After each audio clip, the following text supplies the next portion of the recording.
Bismillahirrahmanirrahim. Alhamdulillahirabbil alamin. Allahumma shalli wa sallim ala sayidina Muhammadin miftahi babi rahmatillah adada ma fi ilmillah salatan wa salaman daimaini bidawami mulkillah wa ala alihi wa sahbihi.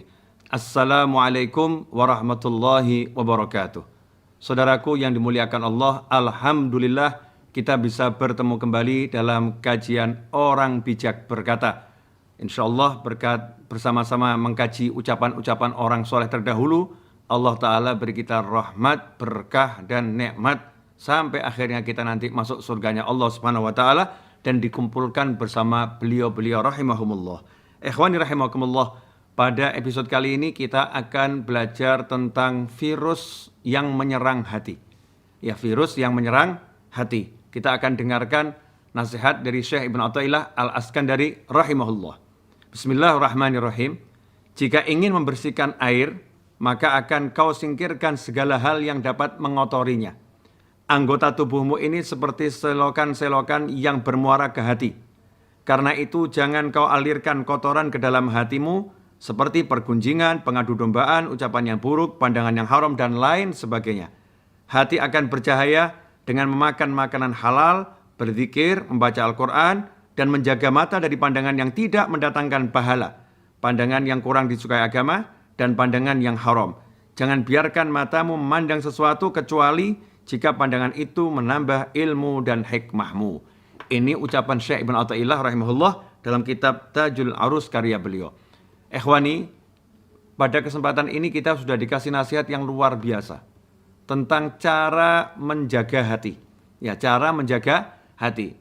Ya, kalau orang sekarang ada istilah PSBB ya, pembatasan sosial berskala besar, kalau saya nggak salah seperti itu kepanjangannya, PSBB, dalam rangka untuk menekan penyebaran virus COVID-19 atau kita biasa panggil virus corona, maka sebetulnya ulama juga mengajarkan jauh hari tentang bagaimana caranya menjaga hati ini agar tidak kena virus. Agar hati tidak kena virus. Karena kalau udah hati kena virus, rusak nih fungsinya. Fungsi hati ini kan untuk menjadikan semua di tubuh menjadi kenal pada Allah Ta'ala. Semua di tubuh ini bisa melihat kebesaran Allah Ta'ala. Sehingga kalau udah hatinya kenal Allah, maka semuanya akan menjadi nikmat, indah, tenang, bahagia, dan lain sebagainya. Nah, tapi kalau hatinya rusak, maka sekujur tubuh ini rusak juga. Karena itu, ikhwani rahimakumullah, Syekh Ibn Athaillah mengajarkan, kalau kamu ingin bersihkan air di suatu bejana agar air itu tidak kena kotoran, maka semua yang mengarah ke bejana itu kamu bersihkan juga.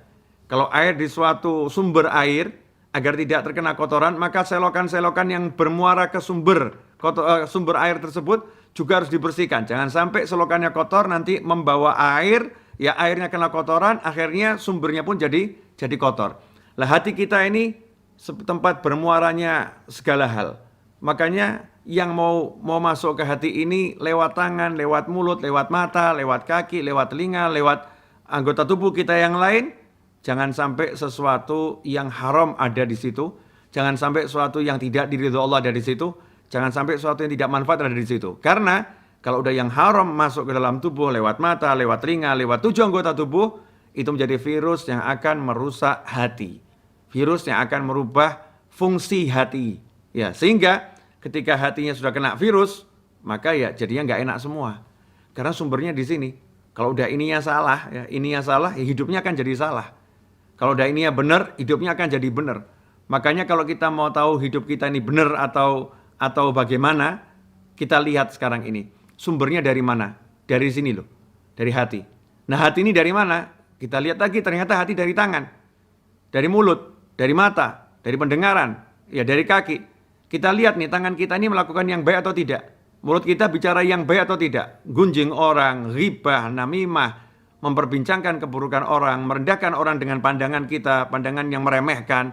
Telinga mendengar yang gak baik, tangan melakukan yang buruk. Semua itu akan langsung masuk ke dalam hati. Seperti kita mengotori diri kita sendiri. Dengan perbuatan yang buruk, ucapan yang buruk, kita lagi mengotori diri kita sendiri. Nah kalau udah dirinya kotor, ya gak enak.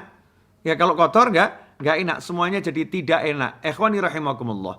Karena itu pelajaran yang luar biasa, hikmah yang luar biasa dengan adanya virus COVID-19 Corona ini adalah kita bisa lebih memahami ajaran ulama terdahulu. Salah satunya yaitu menjaga kebersihan. Karena nggak mau kena virus, nggak mau kena corona, dijaga tubuhnya, lingkungannya, jangan sampai kotor. Jangan sampai kotor. Sampai orang disemprot disinfektan, ya. Sebentar-sebentar cuci tangan, ya sebentar-sebentar cuci tangan, pakai masker. Biar apa? Nggak kena kotoran karena dikhawatirkan nanti ada yang virus di dalamnya. Jangan sampai kena percik-percik air dari bersinnya seorang agar nggak kena virus. Hati-hati yang luar biasa karena takut terkena virus corona. Seandainya kita jaga hati kita, minimal seperti menjaga tubuh dari virus corona, maka akan selamat semuanya. Hati kita ini akan selamat. Nggak mau dengar orang ghibah, nggak mau dengar orang gunjing, nggak mau dengar orang ngomong haram. Dengar yang haram dikit, alergi langsung, segera menyingkir, menjauh.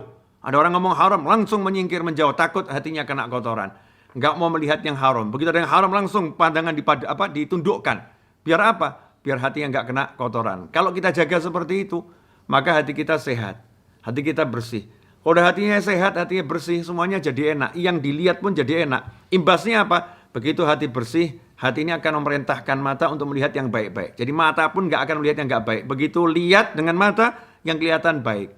Mendengar dengan telinga, yang terdengar baik. Sehingga bisa melihat kebaikan, mendengar kebaikan, dan berbicara yang baik ketika hati menjadi baik. Ikhwani rahimakumullah.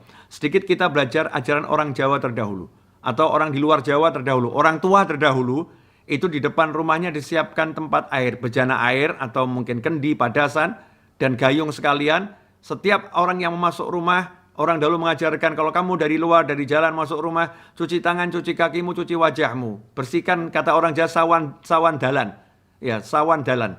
Hal-hal yang nggak baik yang di jalan, yang nggak kelihatan mata, jangan dibawa masuk ke rumah. Buang itu di rumah, di luar rumah. Buang di luar rumah. Dulu kita mungkin meremehkan ajaran orang-orang tua ini. Mungkin kita mandang remeh ajaran leluhur ini. Kita anggap mereka itu takhayul dan lain sebagainya. Karena keterbatasan ilmu kita, kebodohan kita, dan kekurangan kita. Ternyata beliau-beliau jauh lebih cerdas. Beliau-beliau jauh lebih hebat. Beliau-beliau jauh lebih visioner. Kita yang ketinggalan zaman. Beliau udah paham ada virus dan lain sebagainya yang akan bisa tersebar di jalanan, tertular di jalanan. Maka jangan bawa itu ke rumah dengan bersihkan tangan, bersihkan kaki di luar rumah. Indahnya ajaran orang-orang terdahulu kalau kita mau mencermati, mempelajari sebelum kita memandang remeh dan menyalahkannya. Nah, kalau kita menjaga tubuh kita seperti itu, maka kita seharusnya menjaga hati kita lebih dari itu. Karena hati ini sumbernya kebahagiaan. Hidup tuh di sini. Kalau udah hatinya hidup, maka jadi hidup. Kalau hatinya mati, ya mati. Manusia adalah hatinya. Manusia hatinya. Allah lihat hati kita. Ikhwani rahimakumullah. Karena itu mari kita menjaga. Atau kalau bahasa sekarang ini PSBB. Anggota tubuh kita ini kita batasi. Jangan melakukan yang dilarang Allah Subhanahu wa ta'ala. Jangan kontak dengan dilarang Allah Ta'ala. Agar hati kita selamat dari virus. Hati kita selamat dari virus. Sehingga bisa kenal Allah Subhanahu wa ta'ala. Kalau udah hati ini kenal Allah, ala bidzikrillah tatmainnul qulub. Ketahuilah dengan ingat sama Allah, maka hati itu menjadi tenang. Nikmatnya luar biasa. Dengan ingat Allah tenang, sukun, sakinah, hidup pun menjadi indah. Semoga Allah Ta'ala merahmati kita semua dan semoga yang sedikit ini berkah dan manfaat. Wal afu minkum wa sallallahu ala sayyidina Muhammadin wa alihi wasallam walhamdulillahirabbil alamin. Wassalamualaikum warahmatullahi wabarakatuh.